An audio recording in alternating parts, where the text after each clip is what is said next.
The word pivot has been used by entrepreneurs for a couple of decades now, but COVID-19 really made that word popular, too popular, in fact, and very misunderstood. I think the biggest misunderstanding around the word pivot is that it's become a misnomer for doing something completely different. What COVID-19 did to many businesses is it forced them to relook at their business models. And in some instances, those business models could not pivot. And so the entrepreneur was forced to come up with a new idea. Unfortunately, that brand new idea was also called a pivot. I'm Gareth Armstrong, and you're listening to a Razor's Edge podcast.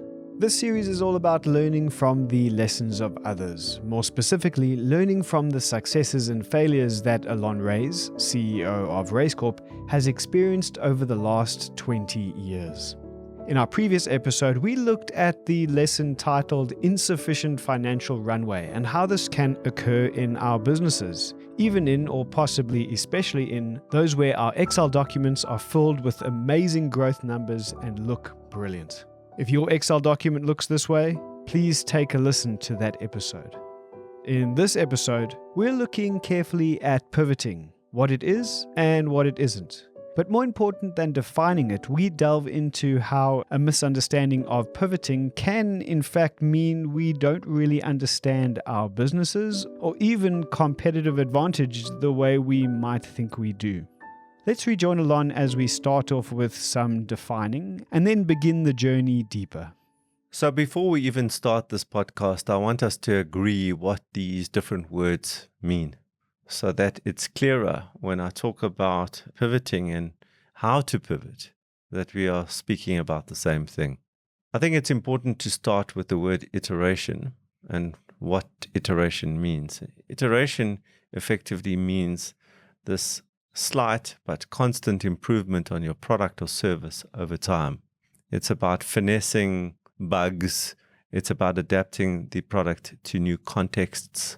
It's about making product or service more efficient. It's about learning from your client base, understanding new emerging needs and pains that they're experiencing and incorporating those into your product or service. Great businesses iterate all the time. A clue for a great business is that you will see they have version control on almost everything they do. Of course, Apple comes out with Apple 1, Apple 2, Apple 3, Apple 7, Apple 10. But look inside the business and you will see also their documentation is version controlled. Their software is version controlled. Everything is version controlled. When you see an organization that is version controlling everything that they do, you understand that they understand iteration. The question to ask yourself is whether your organization is iterating sufficiently, whether you are running a great business that is adapting constantly to the changing internal and external environment.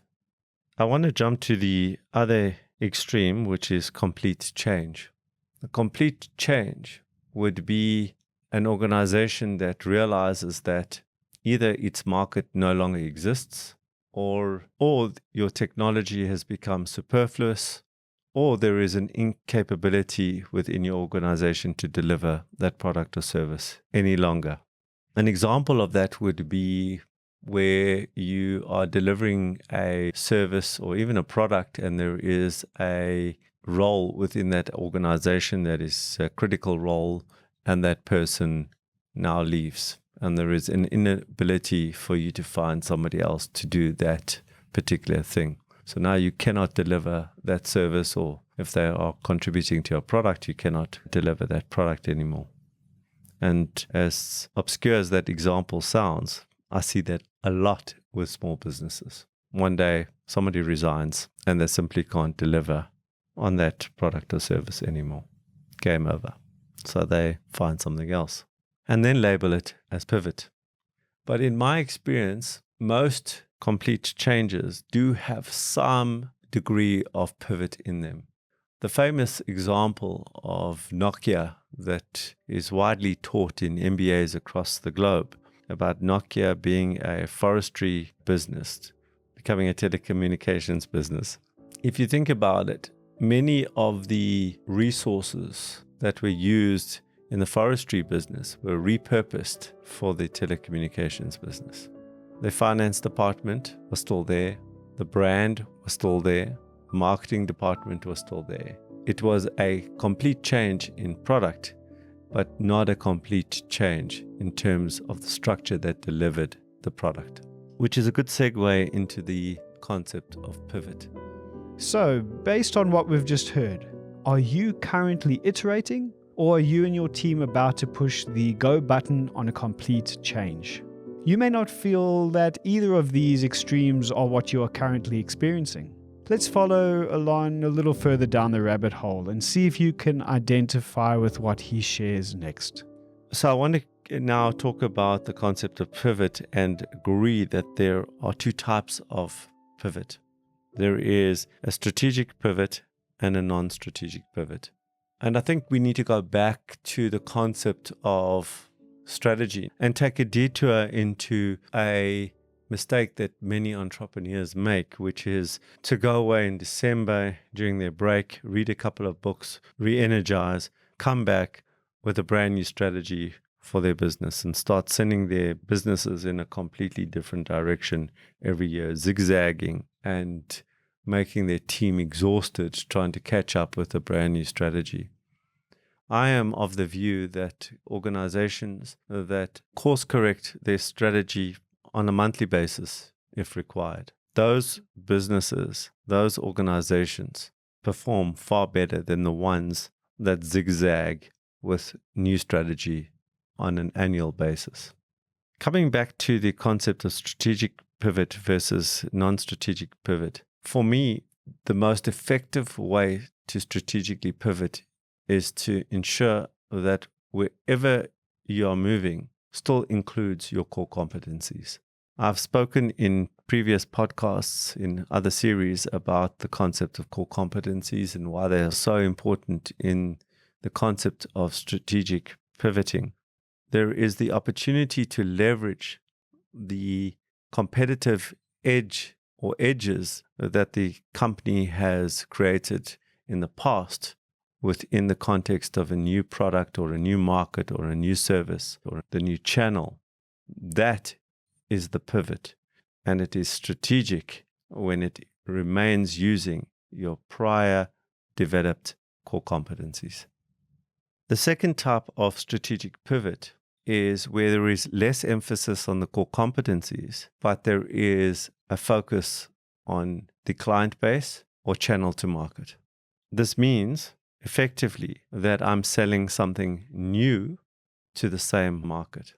So I'm pivoting what I am producing, but the constant in the equation is the market. When I'm knocking on a client's door, they know me, they trust me, their account is set up. It's much easier to access an existing client base than to build a brand new one. That is strategic. Non-strategic pivoting is when you neither use your core competencies nor your channel to market.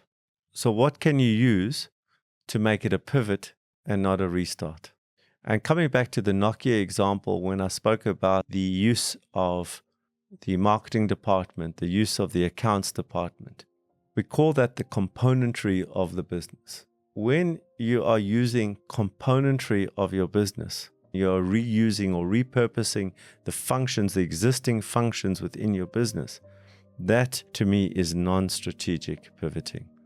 It's not a complete restart because you're still using some of the assets that you have built in the past, but they are not strategic parts of the business, such as core competencies, channel, and client base. Pivoting is the use of something that already exists, and not a laptop or office space, but a function that has been built, a competency that has been developed, or a client base that has been nurtured. When we pivot, we're doing what entrepreneurs do best. We're leveraging. Understanding it this way means it is clear that it is not iteration, as iteration is a process of constant improvement, and it also isn't complete change, because complete change really means that there was, in Alon's words, a game over moment. So, are you and your team currently iterating, going on a journey of complete change, or are you in fact pivoting, strategically or non-strategically? During COVID, I got approached by many entrepreneurs wanting assistance around a new product that they had pivoted to. They came to me to assist them to take their product into market. A great example of an opportunity that was presented to me, which I did not see as an opportunity, was an entrepreneur who was in the printing industry. He presented to me a hygiene control tunnel, a tunnel that sprayed disinfectant on you as you entered a corporate head office. And his ask to me was, could I back him in this business and get him into discovery? My answer was a clear no, for two reasons. First of all, I had no core competency around making tunnels. I had no core competency around making tents. I had no core competency within RaiseCorp in any shape or form relating to creating these spray tunnels. So I could not use any of RaiseCorp's core competencies. So then I looked to, well, do I have the client base? And discovery, and particularly the people who would be buying this hygiene spray tunnel, were not my client base. So neither did I have the core competency to produce or understand the production of this tunnel, nor did I have the client. It was a very easy no, despite the beautiful Excel spreadsheet which showed how many millions we were going to make over the next 3 years. But what was even more apparent was that neither did he have those core competencies. So even when I invest in entrepreneurs, the first thing I look at is, do they have the core competence? Do they have the experience in that space? And do they have the client base? If they have the core competence and the client base, I'm interested.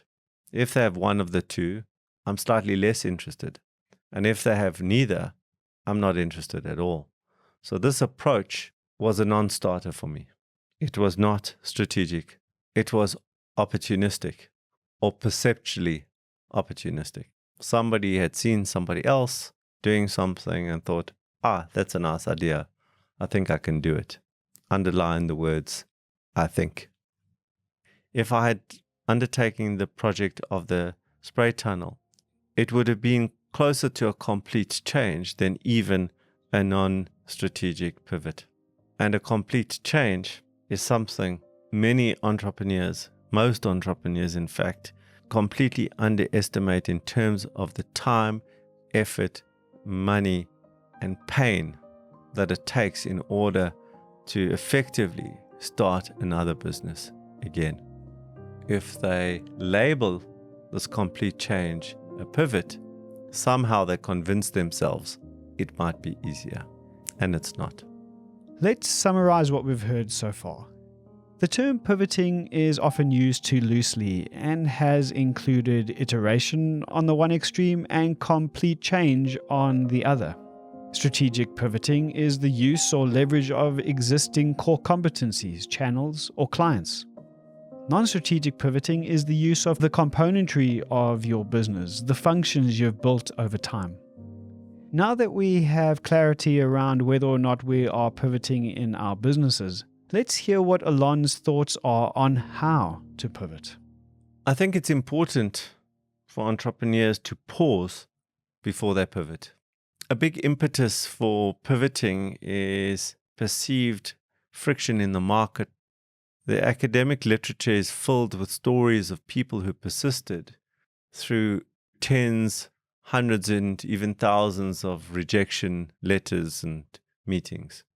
The two most famous stories we hear are the Edison story and the KFC, the Kentucky Fried Chicken story, about all the rejection that they received before becoming fantastically successful. But a nice modern example of that is the Netflix series Money Heist. Ironically, the format and the style of the series was not palatable to the local market, the Spanish market, but somehow caught fire globally and became a global phenomenon. One of the most successful Netflix series since its inception. Same product, different market. I think the story of Money Heist is a great story around pivoting and how to pivot and thinking before you pivot. Had the producers of the show changed the format based on the feedback from the market, it probably, no one would ever know, but it probably wouldn't have become the global phenomenon it did. They would have adapted the product to the current market and not the market to the current product. I see too many entrepreneurs who interpret friction in the market, rejection in the market, as a signal that the product is completely wrong, and make their decision to pivot or to give up based on a relatively small sample of rejections. Before you pivot, and certainly before you give up, my strong recommendation is that you pause. Become highly analytical about your current situation. Analyze it in terms of numbers. Analyze it in terms of feedback and not how you feel. Analyze it in terms of who is giving you what feedback. Perhaps there is no product iteration, but your pricing strategy is wrong. Perhaps there's no product issue, but your marketing is poor. There could be many reasons that your product isn't getting traction in the market. It might not be the product. Let me use Alon's words to re-emphasize this point. Before you pivot, and certainly before you give up, my strong recommendation is that you pause and become highly analytical about your current situation. I've been to so many talks, events, plenary sessions, panel discussions, and so-called masterclasses where the speaker or experts talk about entrepreneurial or business instincts, feelings, and intuition. While these undoubtedly exist, what I have observed as I've spent time with Alon and other business leaders of both small and large organizations is that the best amongst these are those that follow instincts or intuition, which is informed by large amounts of solid data and honed over many years to know what data points matter most.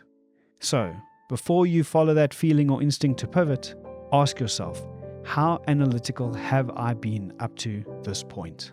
Here are some final thoughts from Alon that speak to a successful path forward as we do this. The concept of pivoting has become quite mainstream with the advent of COVID-19. But if you look back in history, successful businesses continuously pivot as they read the external and internal market. There is a fitness that a successful business needs to achieve. That fitness is about being able to pivot in micro or big ways. So my advice to you is to keep your strategic pivoting muscle working all the time and not try to use it for the first time only when there is a system shock or game over moment in the marketplace. Head over to racecorp.com where you'll find similar resources and also the opportunity to stay updated on new releases. In addition to this, follow RaceCorp on your favorite social media platforms where you'll find a continual stream of posts and content that have been specifically created and designed to help you on your entrepreneurial journey. My name is Gareth Armstrong, and I'll see you in the next episode.